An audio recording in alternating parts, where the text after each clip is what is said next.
নমস্কার শ্রোতা বন্ধুরা, সন্ধ্যায় গল্পের আসর ইউটিউব চ্যানেলে তোমাদের সবাইকে স্বাগত। আজকের গল্প হারায় খুঁজি কলমে রিমিতা কর। রাত প্রায় 9টা। অর্ণবের কাছ থেকে যা জানার ছিল নিলয় মোটামুটি জানতে পেরেছে। মৈত্রীর প্রতি অর্ণবের ভালোবাসা নির্ভেজাল ও শাশ্বত, সে বিষয়ে এখন আর নিলয়ের বিন্দুমাত্র সংশয় নেই। কিন্তু একটা খটকা তার মনে এখনও রয়ে গেছে। সেটা হলো, এত বছর ধরে অর্ণব সত্যিটা মৈত্রীর কাছে কেন গোপন করলো? বলে দিলে কি ক্ষতি হতো? অর্ণবকে নিয়ে গাড়িতে উঠে নিলয় স্টার্ট দিল। অর্ণব বলল, দাদা, তোমাকে আজ যা বললাম কোনোদিনও কাউকে এমনভাবে বলিনি। বলতে পারো বলার সুযোগ হয়নি। আসলে তোমার মতো শ্রোতা যে কখনো পায়নি। এতটা সময় নষ্ট করে কি আমার কথা শুনবে? নিলয়ের হাত স্টিয়ারিংয়ে, চোখে দৃষ্টির সামনের দিকে। মাথায় তার একটা অন্য ভাবনা ঘুরছে। অর্ণবের সততা সরলতা নিলয়ের মন 100 ভাগ জিতে নিয়েছে। তাই সে মনে প্রাণে চাইছে মৈত্রী আর অর্ণবের মধ্যে ভবিষ্যতে যেন কোনো অশান্তি না হয়। তাদের ভালোবাসার ভরসার বন্ধন যেন আজীবন অটুট থাকে। কিন্তু নিলয় বুঝতে পারছে অর্ণব ইতিমধ্যে মস্ত একটা ভুল করে বসে রয়েছে। অর্ণবের উচিত ছিল মৈত্রীকে বিয়ে করার আগে ইন্দ্রনাথের সঙ্গে তার যে যোগাযোগ আছে কথাটা বলে দেওয়া। অবশ্য কেন বলতে পারেনি সেটাও নিলয় আন্দাজ করে ফেলেছে। অর্ণব কোনো কিছুর বিনিময়ে মৈত্রীকে হারিয়ে ফেলার রিস্ক সেদিন নিতে চায়নি। সব কথা শুনলে যদি মৈত্রী তাকে অবিশ্বাস করত, যদি ভাবতো ইন্দ্রনাথের চলে যাওয়ার পেছনে অর্ণবের হাত আছে, হয়তো বা কোনো স্বার্থ আছে।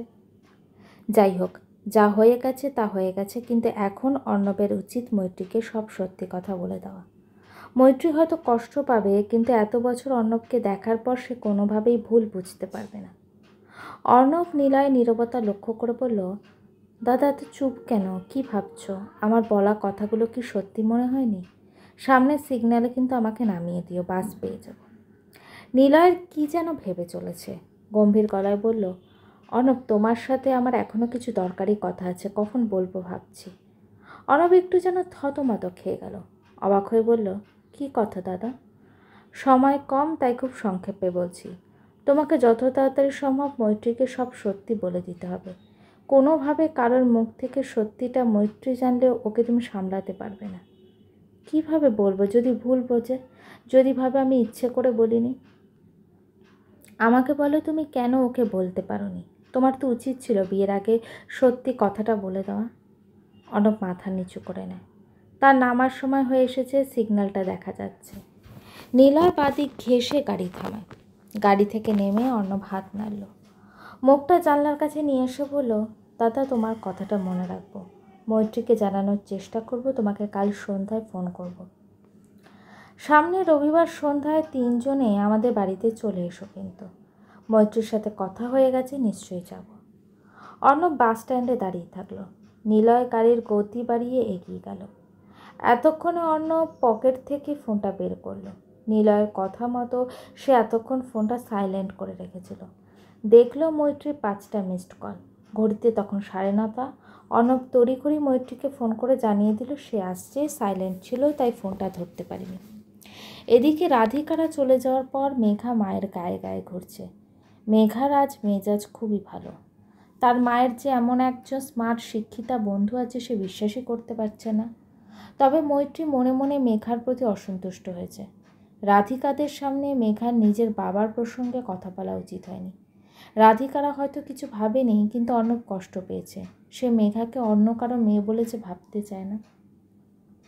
মৈত্রী মেঘাকে বোঝানোর চেষ্টা করলো, একটু বিরক্তি নিয়ে বলল, মেঘা, সকলের সামনে অমন করে আমার নিজের বাবা বলে কেউ বলে? আজ ওই প্রসঙ্গটা তোলার কি খুব দরকার ছিল?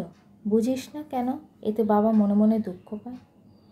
মেঘা আজ একটু ভালো মেজাজে আছে বলেই হয়তো সাধারণভাবে বলল, তাতে কি হয়েছে? মিথ্যে কিছু তো বলিনি। তাছাড়া আমার তো সত্যিই বাবার সাথে দেখা করার ইচ্ছে। জানি ভুল বলিসনি, কিন্তু নিজের বলতে কি বোঝায় মেঘা? যে জন্ম দিয়েছে সে কোনো দায়িত্ব পালন না করেও নিজের হয়ে গেল। আর যে মানুষটা তোকে সেই 2 বছর বয়স থেকে বুকে পিঠে করে মানুষ করলো সে কি পর? সেও তো ইচ্ছে করলে তোর দায়িত্ব নাই নিতে পারত। মেঘা হেসে উঠল। ভালো বললে মা। আমার দায়িত্ব না নিলে তোমাকে বাবা বিয়ে করতো কিভাবে? কেন বারবার বলো বাবা আমার জন্য অনেক করেছে? বাবা তো জেনে শুনে তোমাকে বিয়ে করেছে, আর করলেই কি সে নিজের বাবা হয়ে যায়? তিন্নি দিদি দেখো না, সবসময় বাবাকে দেখিয়ে বলে এটা আমার নিজের বাবা, আমার বায়োলজিক্যাল ফাদার। আমার তখন খুব কষ্ট হয়, নিজেকে বাড়তি মনে হয়। বাবার সাথে দেখা হলে জিজ্ঞাসা করবো যে কেন আমাদের ফেলে বাবা নিরুদ্দেশ হয়েছিল। মৈত্রী দেখলো মেঘার ঠোঁট দুটো থরথর করে কাঁপছে, বুকটা উঠছে নামছে। মৈত্রী নিজেকে সামলাতে পারল না, দ্রুত পায়ে কাছে এগিয়ে গেল। মেঘার গাল দুটো দু হাতে তুলে ধরে মাথাটাকে বুকের মধ্যে টেনে নিল। মৈত্রীর দু চোখ বেয়ে জল নামছে। মৈত্রী এখন খুব ইচ্ছে করছে মেঘাকে বলে দিতে যে তার বাবার সন্ধান পাওয়া গেছে, তাহলে হয়তো মেঘা একটু শান্তি হতো। কিন্তু তারপর মেঘা কি করবে সেই ভেবে মৈত্রীর মুখে কথাটা এসেও যেন সে বলতে পারল না। কয়েক মিনিট পরে মেঘা মায়ের বুক থেকে মুখ তোলে, ফুপিয়ে ফুপিয়ে বলল, দেবস্মিতা মাসিকে একবার বলবে আমার বাবার খোঁজ যেন করে। আমি 2 দিন ফোন করেছিলাম, কিন্তু ভালো করে কিছু বলছে না, খালি বলছে মেশো সময় পাচ্ছে না। মেঘার মুখের ওপর এসে এলোমেলো পড়া চুলগুলো সরিয়ে দিতে দিতে মৈত্রী বলল, আচ্ছা বলবো, কিন্তু ধর যদি খোঁজ দিতে পারে তুই কি বলবি বাবাকে? বাবা কেন চলে গিয়েছিল জেনে আজ কি কোনো লাভ হবে? বাবা তো এত বছরে কখনো তোর খোঁজ নেয়নি, সে তো পারতো ফিরে আসতে। তার কি ইচ্ছে করে না তোকে দেখতে? যে জন্মদাতা বাবা মেয়েকে দেখতে চায় না তাকে দেখে তোর কি হবে? মেঘা এক দৃষ্টিতে মায়ের মুখের দিকে চেয়ে আছে, কি যেন সে খুঁজে চলেছে। ধীরে ধীরে বলল, তোমার ইচ্ছে করে না মা বাবাকে দেখতে? বাবা তো জানে না যে তোমার আবার বিয়ে হয়েছে, যদি এখন কোনোদিনও ফিরে আসে কি করবে? মৈত্রী মেয়ের চোখের দিকে তাকিয়ে বলল, আচ্ছা আমার জায়গায় হলে তুই কি করতিস? কৈফিয়ত চাইতাম, তাতে কি লাভ হতো? আমার যন্ত্রণার দিনগুলোকে মিথ্যে হয়ে যেত। বাবার সাথে তোমার কেমন সম্পর্ক ছিল? মৈত্রী মৃদু হাসলো। মেঘা অস্থির হয়ে বলল, বাবা তোমার প্রতি কি কেয়ারিং ছিল? তোমার শরীর খারাপ হলে কি বাবা চিন্তা করত? মৈত্রী মেঘার দিকে তাকিয়ে ঘিরে ঘিরে ঘাড় নাড়িয়ে না জানালো। তারপর বলল, তোর বাবা নিজের কাজ ছাড়া কিছুই বুঝতো না। যাই হোক, আমি দেবস্মিতাকে বলবো বাবার খোঁজ পেলে তোকে জানাতে। কিন্তু তুই আমাকে কথা দে আর কোনোদিনও বাবার মনে দুঃখ দিবি না। আর তিন্নি কি বলেছে সেটা গায়ে মাখলে চলবে না। ও সারা জীবন এই একই কথাই বলবে, কিন্তু তা নিয়ে মন খারাপ করলে চলবে না। তিন্নি আর তুই, তোরা দুজনেই কিন্তু দুর্ভাগ্যের শিকার। তুই যেমন নিজের বাবাকে কাছে পাচ্ছিস না, তিন্নিও কিন্তু পাচ্ছে না। তিন্নির মা বাড়ি ছেড়ে চলে না গেলে ওকে এমনভাবে বাবার থেকে দূরে থাকতে হতো না। মেঘা খুব মন দিয়ে মায়ের কথাগুলো শুনল, বোঝার চেষ্টা করলো। ঘড়িতে যখন প্রায় 10টা অর্ণব ঘরে ঢুকলো। মৈত্রী দরজা খুলে অবাক হয়ে বলল, কোথায় গিয়েছিলে বলো তো? সেই 7:30টায় বেরিয়েছো, এখন ফিরছো? অর্ণব হাসি মুখে বলে, এই আড্ডা মারছিলাম। কার সঙ্গে? প্রথমে দাদার সাথে, তারপর আমার পরিচিত একজনের সাথে। নিলয়দার তো খুব তাড়া ছিল, তোমার সাথে গল্প করলেন? উফ, এমন মানুষ আমি জীবনে দেখিনি মৈত্রী। মাত্র কয়েক ঘন্টার পরিচয়ে কত আপন হয়ে গেল। অনেক দিন পর মন খুলে কথা বললাম। তা কি বলল? এই তো আমাদের আগেকার কথা, তোমার সাথে আমার পরিচয়ের কথা, চুমকির কথা সব বললে। উনি মন দিয়ে শুনলেন? কত বড় মানুষ, কত উঁচু পোস্টে কাজ করেন। একবারও মনে হলো না, মনে হলো যেন আমার নিজের কেউ। কথা বলতে বলতে অর্ণব হাত মুখ ধুয়ে নিজের ঘরে ঢুকলো। পেছন পেছন মৈত্রীও এলো। অর্ণব ফ্যান চালিয়ে খাটে বসলো।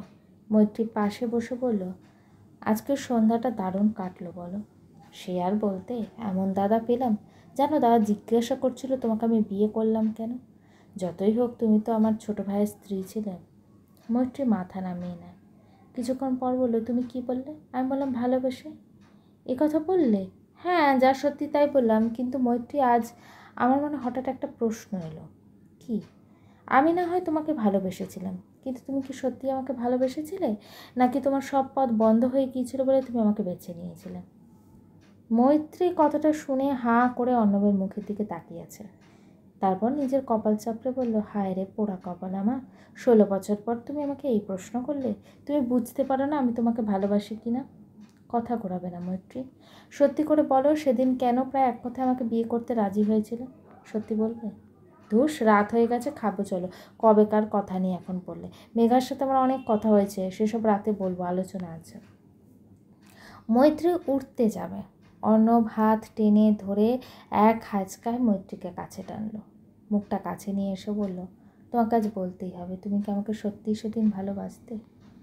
মৈত্রী চোখ নামায় অর্ণবের কাঁধে মুখ রাখিয়ে ফিসফিস করে বলল, সেদিন তোমাকে আমি শ্রদ্ধা করতাম, আজও করি। অর্ণব একটু অবাক হয়ে বলল, শ্রদ্ধা মানে? সেটা আবার কি? যে পুরুষ তার প্রেমিকা বা স্ত্রীকে সম্মান করে সুখ দুঃখের সাথী হয় তাকে আমি শ্রদ্ধা করি। আমি জানতাম তুমি আমাকে কখনো কষ্ট দেবে না। আসলে ইন্দ্রের চূড়ান্ত অবহেলা পাওয়ার পর তুমি আমার জীবনে এসেছিলে তো, তাই হয়তো তফাৎটা বড় বেশি বুঝেছিলাম। অর্ণব মৈত্রীকে দু হাতে জড়িয়ে নেয়। মৈত্রী ছটফটিয়ে উঠে মৃদু ধাক্কা দিল। কি হলো? মেঘা এসে পড়বে, খাবে চলো। অর্ণব মৈত্রী হাত দুটো ধরল, চোখ নামিয়ে ধীরে ধীরে বলল, মৈত্রী, আজ রাতে তোমাকে একটা কথা বলবো। কথা দাও আমাকে ভুল বুঝবে না। একটা কথা তোমাকে আমি গোপন করেছি, তোমাকে হারিয়ে ফেলার ভয়ে বলে উঠতে পারিনি, বলো ক্ষমা করে দেবে। মৈত্রী ঠিক বুঝতে পারল না, তার মনে হলো অর্ণব আজ পুরনো কথা আলোচনা করে খুশ মেজাজে রয়েছে, তাই আবার একটা কিছু মজা করতে চাইছে। তাই মৈত্রী জোর দেখিয়ে হাত ছাড়িয়ে নিয়ে মৃদু রাগ দেখিয়ে বলল, ছাড়ো তো, খাবে এসো। কী শুরু করেছো? আমি জানি না এমন কোন গোপন কথা তোমার কাছে আছে নাকি। আমাকে না বলে তুমি থাকতে পারবে, এটা আমাকে বিশ্বাস করতে হবে। যাই হোক, খাবে এসো, তোমার ফেভারিট গরম গরম লুচি আর মাংস। মৈত্রী রান্নাঘরের দিকে এগিয়ে যায়, কিন্তু সেদিকে তাকিয়ে অর্ণবের সারা শরীরে যেন ঠান্ডা স্রোত বয়ে গেল। কীভাবে ইন্দ্রের চলে যাওয়ার ব্যাপারটা মৈত্রীকে বলবে সে? গল্পটি কেমন লাগলো অবশ্যই আমাকে কমেন্ট করে জানিও। আর আমার চ্যানেলের গল্পগুলো যদি তোমাদের ভালো লেগে থাকে, চ্যানেলটিকে সাবস্ক্রাইব করে পাশে থেকো। গল্পের পরবর্তী অংশ খুব শীঘ্রই আসছে।